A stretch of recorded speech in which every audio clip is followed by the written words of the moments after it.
آئینی ترمیم پر اتفاق رائے کے لیے بڑی بیٹھک، نواز شریف کا سیاسی قائدین کے اعزاز میں عشائیہ، صدر آصف علی زرداری بلاول بھٹو کی جاتی عمرہ آمد، نواز شریف اور وزیراعظم شہباز شریف نے خوش آمدید کہا، مولانا فضل الرحمان بھی وفد کے ہمراہ آئے، وزیر اعلیٰ مریم نواز، اسحاق ڈار، وفاقی وزیر داخلہ محسن نقوی کی بھی شرکت، ملاقات میں 26ویں آئینی ترمیم سے متعلق تبادلہ خیال، ملکی سیاسی صورتحال سمیت دیگر امور بھی زیر غور آئے۔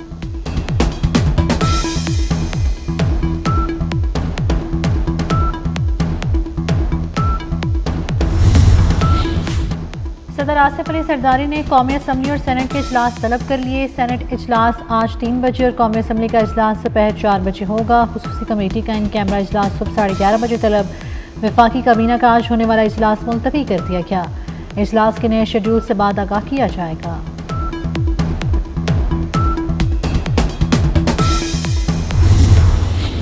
پی ٹی آئی نے آئینی ترامیم پر دھمکیاں دینا شروع کر دیں، کسی کو قانون ہاتھ میں لینے کی اجازت نہیں دی جائے گی۔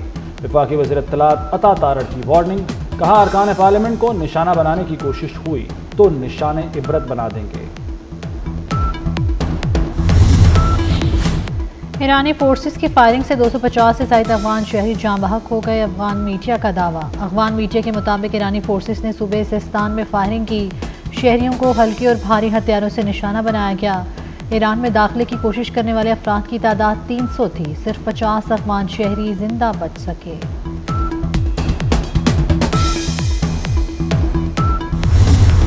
وزیراعظم شہباز شریف کا شنگھائی تعاون تنظیم کانفرنس سے خطاب، وزیراعظم نے فلسطین میں اسرائیلی مظالم کا پردہ بھی اٹھایا، کہا ہم غزہ میں نسل کشی کو نظر انداز نہیں کر سکتے، فلسطین میں فوری جنگ بندی کی جائے۔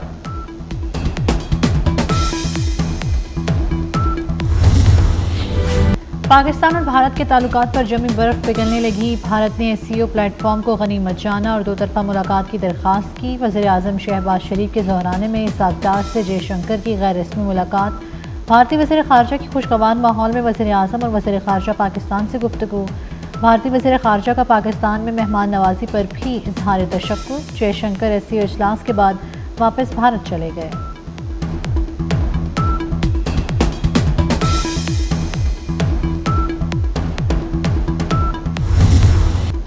ایک خاندان بن کر روشن مستقبل کے لیے مل کر جدوجہد کریں گے، شنگھائی تعاون تنظیم کے رکن ممالک کا 23ویں اجلاس میں عہد مسمم، تنازعات اور اختلافات مذاکرات کے ذریعے حل کرنے پر اتفاق، آزادی، خود مختاری اور علاقائی سالمیت کے عزم کا اعادہ، تجارت، معیشت اور سرمایہ کاری میں تعاون بڑھانے پر اتفاق، IT، مصنوعی ذہانت، کامرس میں تعاون بڑھانے پر زور، SCO سربراہی اجلاس کا مشترکہ اعلامیہ جاری، رکن ممالک کے تنازعات کو اقوام متحدہ کی قراردادوں کے مطابق حل کرنے پر اتفاق ہوا۔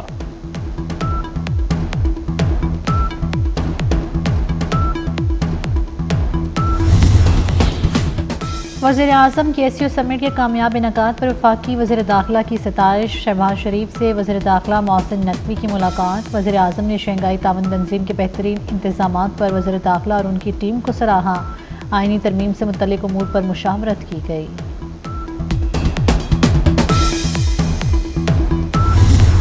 میری ویڈیو کو وائرل کیا گیا، میں نے بچوں کو اکسایا نہیں، ان کا غصہ کم کرنے کی کوشش کی، وائس چانسلر کی ہدایت پر صورتحال کو کنٹرول کرنے کے لیے گئی۔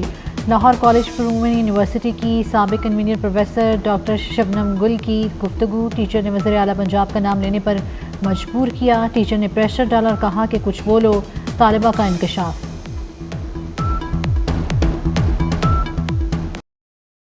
خیبر پختونخوا جلاؤ، گھیراؤ، فتنہ اور فساد کی پلاننگ کا گڑھ ہے، تمام منصوبہ بندی خیبر پختونخوا میں ہو رہی ہے۔ مریم نواز نے PTI کو ملک دشمن اور دہشت گرد جماعت قرار دے دیا۔ ترقی کس چڑیا کا نام، خیبر پختونخوا کے عوام کو معلوم نہیں، انتشار کی سیاست ناکام ہونے کے بعد گھٹیا منصوبہ بنایا گیا، کیا اس طرح اپنی ڈوبتی سیاست بچا پائیں گے؟ بانی کا آکسفورڈ یونیورسٹی کا چانسلر بننے کا خواب ادھورا رہ گیا، الیکشن کی دوڑ سے آؤٹ ہو گئے، 38 امیدواروں کی لسٹ جاری، بانی PTI کا نام شامل نہیں، معروف برطانوی قانونی فرم نے سزا یافتہ ہونے کے باعث نااہل قرار دیا۔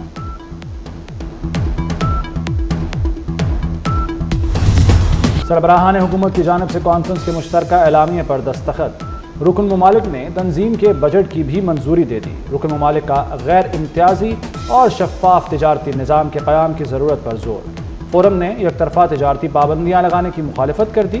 شنگھائی تعاون تنظیم کی سربراہی روس کے سپرد۔ روس SCO کی سربراہی 2025 تک سنبھالے گا۔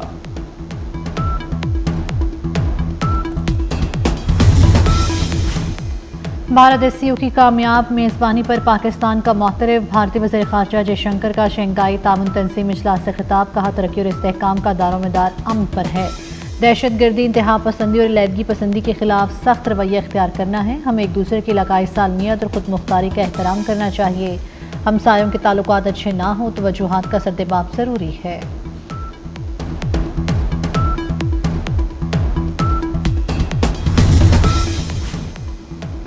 وزیراعظم شہباز شریف سے روسی وزیراعظم کی ملاقات، مختلف شعبوں میں تعاون کے فروغ پر اتفاق۔ شہباز شریف کے ظہرانے میں رکن ممالک کے سربراہان کی آپس میں غیر رسمی گفتگو، علاقائی مسائل اور اہم چیلنجز پر تبادلہ خیال کیا گیا۔ چینی وزیراعظم شہباز شریف سے محو گفتگو رہے، پاکستان اور چین کا مشترکہ ترقی کی راہداریاں بنانے کا عزم۔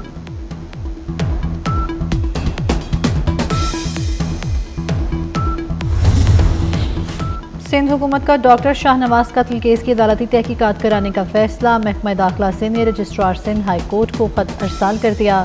خط میں کہا گیا ہے کہ عدالتی کمیشن تشکیل دے کر تحقیقات کروائی جائیں۔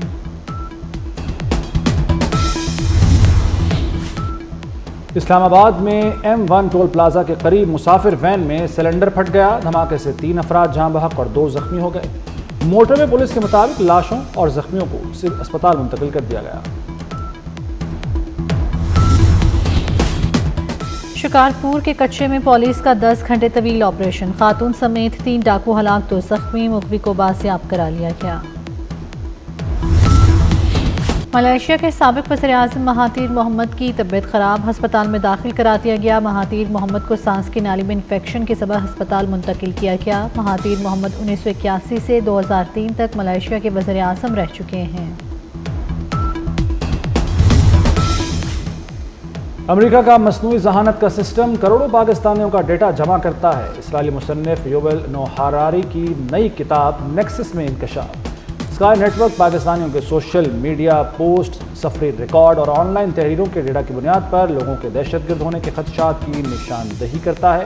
امریکہ آن لائن میٹا ڈیٹا کی مدد سے لوگوں کو مارتا ہے۔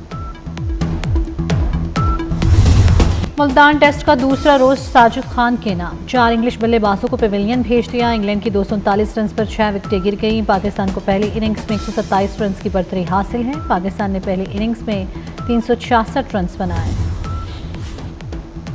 محسن نقوی کے کرکٹ کی بہتری کے لیے اقدامات، قذافی اسٹیڈیم کی اپ گریڈیشن دسمبر تک مکمل ہو جائے گی۔ تماشائیوں کی گنجائش 21 سے بڑھ کر 34,000 ہو جائے گی۔ دنیا کے بہترین اسٹیڈیمز میں شمار ہوگا۔ سولر لگانے پر بھی کام جاری۔